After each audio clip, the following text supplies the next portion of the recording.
आज आस्था के नाम पर कितने ही साधु संत और बाबा अपनी दुकान चला रहे हैं और उनकी दुकान हम लोग ही चलवा रहे हैं ना, तभी तो उनकी दुकान चल रही है। और दोस्तों, आज की जो कहानी है ये भी अंधविश्वास के ऊपर है। आज चौथा एपिसोड है। आप सभी का बहुत बहुत स्वागत है मेरे चैनल पर। और आज की जो कहानी है ये वाकई में बड़ी भयानक कहानी है। शायद आप इस कहानी को जानते भी होंगे, नहीं जानते तो वीडियो देखकर जान जाएंगे। तो अगर चैनल पर नया है तो चैनल को जल्दी सब्सक्राइब कर ले, वीडियो लाइक करें, कमेंट बॉक्स पर अपने विचार जरूर देकर जाया करिए। तो चौथे एपिसोड में दोस्तों आज हम बात करेंगे जलेबी वाले बाबा की। अब आपको नाम सुनकर बड़ा अजीब लग रहा होगा, हालांकि जो जानते होंगे उनको तो इन जलेबी बाबा की पूरी कहानी पता होगी, लेकिन जो नहीं जानते होंगे, जैसा नाम है ना इनका जलेबी, ठीक वैसा ही इनका काम भी था। टेढ़ा मेढ़ा गोल गोल काम था। मतलब आस्था के नाम पर कितनी महिलाओं का शोषण किया। मतलब हम ये बोल सकते हैं कि आस्था के नाम पर चलती फिरती जो एक बोल सकते हैं अश्लील वीडियो, पॉर्न वीडियो की फैक्ट्री बोल सकते हैं, वो लेकर ये चलता था जलेबी वाला बाबा। आखिरकार जलेबी वाले बाबा की कहानी क्या है? जलेबी वाले बाबा का नाम जलेबी बाबा क्यों पड़ा और क्या कहानी है, जानते हैं आज के इस वीडियो में। और दोस्तों, कहते हैं ना कि जब इंसान बहुत दुखी होता है, बहुत परेशान होता है, जब उसको कुछ नहीं दिखता तो फिर भगवान दिखता है। बोलते हैं ना, जिसका कोई नहीं उसका भगवान। तो जब इंसान हर जगह से हार जाता है ना, तो फिर वो आस्था की तरफ बढ़ता है। फिर उसको लगता है कि शायद एक ऑप्शन है, अगर मैं बाबा के पास जाऊंगा, बाबा को अपने दुख दर्द बताऊंगा तो शायद मैं ठीक हो जाऊं। और आपको पता है, मतलब कुछ लोगों के पास ऐसी शक्ति होती है, या जो भी होता हो, कुछ लोगों के दुख दर्द अगर वो बाबा साधु ठीक कर दिया तो वो हो गया फेमस, चल पड़ी उसकी दुकान। तो अब जलेबी वाले बाबा की कहानी क्या है, जरा सुनिए, सबूतों के साथ सुनाएंगे। तो चलिए शुरू करते हैं। जलेबी वाले बाबा के कारनामे क्या क्या थे, क्या क्या कहानी है। जलेबी बाबा अमरपुरी 20 साल पहले पंजाब के मानसा से टोहना आया। मतलब वो पंजाब में पैदा हुआ, बड़े अच्छे घर में पैदा हुआ। और उसने वो जब थोड़ा बड़ा हुआ तो उसने सोचा कि चलो अब कुछ बाहर जाकर काम धंधा करते हैं। तो वो आ गया टोहना। अब टोहना में उसने सोचा कि कुछ ना कुछ व्यवसाय शुरू करते हैं, खुद का बिजनेस कुछ शुरू करते हैं। तो बाबा जी ने खोल लिया जलेबी की दुकान। अब भाई जलेबी की दुकान खोली, एक ठेले पे मस्त जलेबी बनाते थे गरम गरम। अब जलेबी सबको इतनी पसंद आई कि उनकी दुकान चल पड़ी। अब जलेबी के साथ और भी मिठाइयाँ वो रखने लगे। फिर कुछ टाइम पे ऐसा हुआ कि माँ बाप ने शादी कर दी, बच्चे बच्चे हो गए बाबा जी के। उसके बाद जलेबी अच्छी बिकी रही थी उनकी, मस्त बिजनेस चल रहा था। फिर कुछ दिनों बाद पता चला कि बाबा जी की पत्नी की मौत हो गई। तो बाबा जी बड़े अपसेट हो गए, परेशान हो गए, दुखी रहने लगे। अब तो जलेबी बेचने में मन ही नहीं लगता उनका। तो वो तंत्र मंत्र इन सब की ओर आकर्षित हो गए और किसी एक व्यक्ति को उन्होंने अपना गुरु भी बनाया जो तंत्र मंत्र करता था। उसके आश्रम में गए, उनको ज्वाइन किया, तंत्र मंत्र सीखा और वापस वो टोहना आ गए। टोहना में आश्रम बनाया। अब जलेबी बेचा तो पैसा वैसा तो था ही उनके पास। तो टोहना में मस्त आश्रम बनाया और उसके बाद वो लोगों के दुख वुख दूर करने लगे। मतलब एक दो लोग आए कि मेरे बच्चे नहीं हो रहे, मेरी शादी नहीं हो रही। अब भाई शादी भी हो गए, बच्चे भी हो गए। मतलब जो आए थे दुख लेके, उनके बच्चे भी हो गए, शादी भी हो गए। तो लोगों ने सोचा कि बड़े सिद्ध बाबा है भाई, सबकी प्रॉब्लम दूर कर देते हैं। अब आपको तो पता ही है कि एक बात ऐसे सब जगह फैल जाती है। तो टोहना में ही वो जलेबी बेचता था और टोहना में ही आश्रम बना लिया। तो कुछ लोगों ने बोला, अरे ये इंसान तो देखा देखा लग रहा है। फिर बाद में पता चला, अरे ये तो जलेबी बेचता था। अब जलेबी जो बेचता था वो बाबा कैसे बन गया? खैर उसकी जो प्रसिद्धि थी, क्योंकि फिर एक दो लोग ठीक हो गए तो उन्होंने 4 लोगों को और बोला कि भाई वो बाबा जी बड़े अच्छे हैं, आपके दुख दर्द ठीक हो जाएंगे। तो बाबा जी ऐसे पॉपुलर होने लगे। फिर लोगों ने एक्सेप्ट कर लिया, चलो ठीक है, जलेबी वाला बाबा बन गया। अमरपुरी नाम है, पर वो जलेबी बेचता था तो जलेबी वाले बाबा के नाम से प्रसिद्ध हो गया।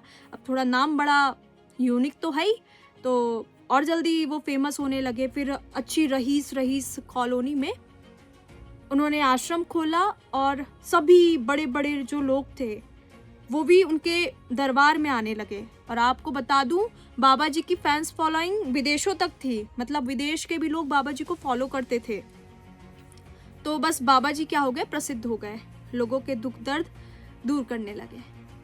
फिर 2017 की बात है, एक महिला थाने पर जाती है और बोलती है कि जलेबी वाले बाबा ने मेरे साथ दुष्कर्म किया, मेरे साथ रेप किया, वो ढोंगी है, आप उसको पकड़ लो। अब पुलिस जब गई, पुलिस ने उस महिला के सारे बयान लिए।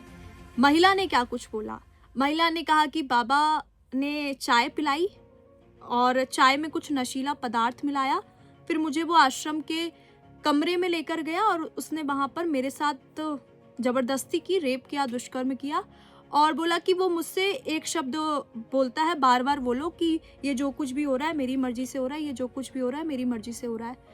ये कम से कम 50-100 बार उसको बोलने को बोला और उसका वीडियो भी बना लिया।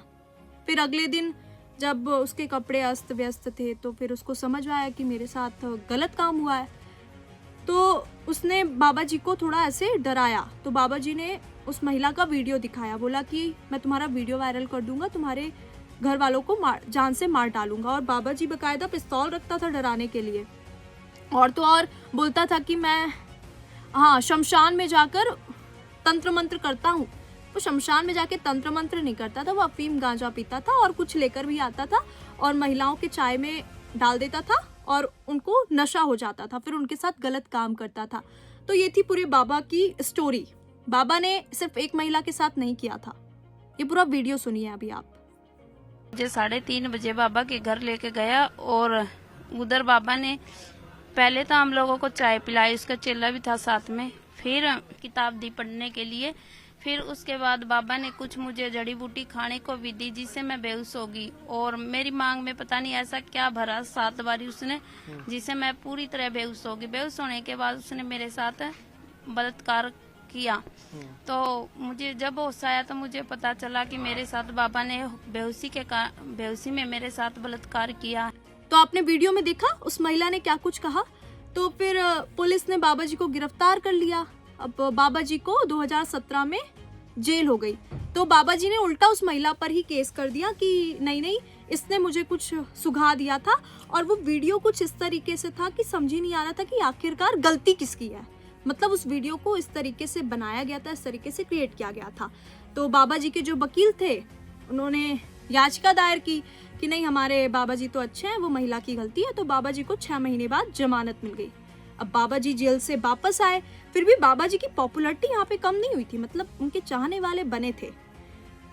अब ये सिलसिला फिर चलता रहा। मस्त जलेबी की दुकान नहीं चल रही थी यहाँ पे, उनकी जो ढोंग पना बोल सकते हैं उसकी दुकान मस्त चल रही थी, पॉपुलर हो रहे थे। फिर तो सोशल मीडिया में भी मस्त बाबा जी फेमस हो गए।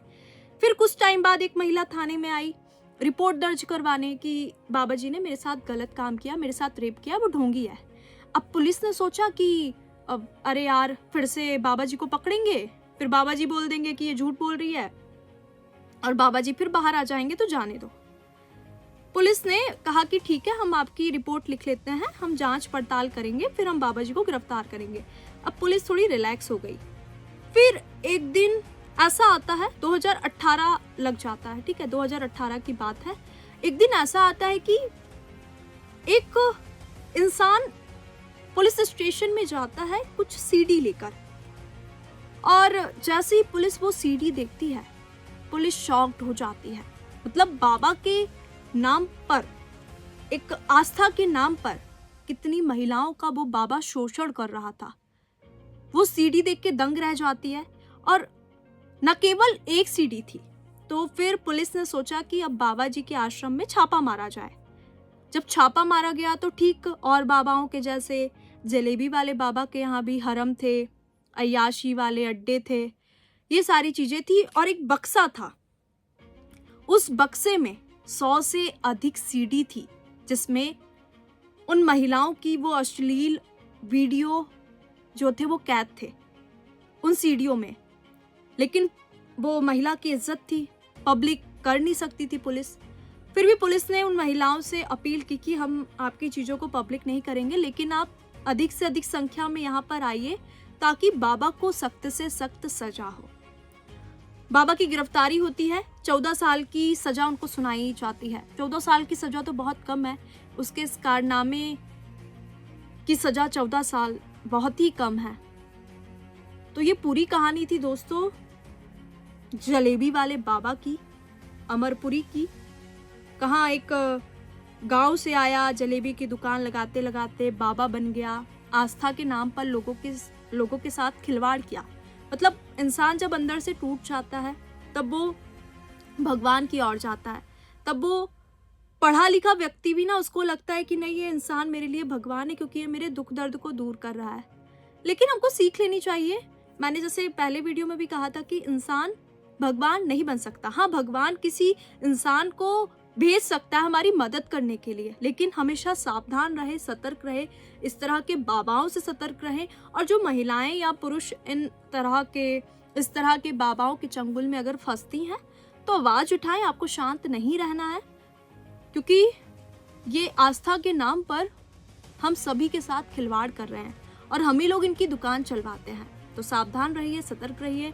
फिर मिलेंगे ऐसी किसी स्टोरी के साथ। वीडियो पर नए हैं तो चैनल को सब्सक्राइब करें, मुझे इंस्टाग्राम पर फॉलो करें। और अगर आपके आसपास भी ऐसी कोई कहानी अंधविश्वास से जुड़ी या ऐसी कोई प्रथा है जिनको आप सबके सामने लाना चाहते हैं तो कमेंट बॉक्स पर मुझे बताएं, इंस्टा पर भी बता सकते हैं।